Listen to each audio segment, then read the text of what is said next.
Պարոն Խաչատրյան, որ չեք նայում ոնց եք գնահատականներ եք ցույցում։ Խնդրում լրություն դահլիճում։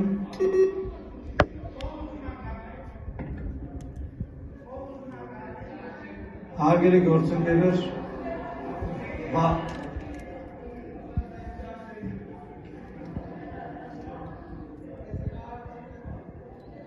Վահագն Ալեքսանյան բարման կարգով եւ պարոն Ալեքսանյան, այս հարցը թույլ եմ տալիս հնչեցնել, որովհետեւ ձեր անունը հնչեցրել է պատգամավորը, համեցեք։ Շնորհակալություն, պարոն Խաչատրյան, ախր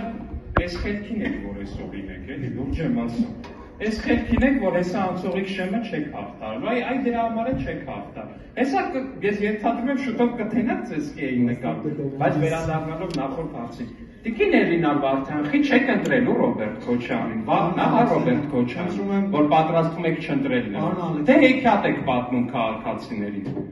Այդտենց խառնվել, բաժանվել բան եք արել, հեքիաթ եք պատմում, վաղն հա Ռոբերտ Քոչարյան։ Պարոն Ալեքսանյան, խնդրում դարձնել, շնորհակալություն։ Ռուբեն Ռուբինյան բարման կարգ։ Պարոն Խաչատրյան, իրականում այդ SMS-ի հարցով մենք ենք հետաքրքրված։ Մենք ուզում ենք հասկանանք, ի վերջո, տիկին Էլինա Վարդանյան, ով է SMS գրում, Ռոբերտ Քոչարյանը, թե Գագիկ Ծառուկյանը, ասեմ ավելին, հաշվի առնելով այն փաստը, որ Գագիկ Ծառուկյանի ցուցակի երկրորդ համարը նույնպես ձեր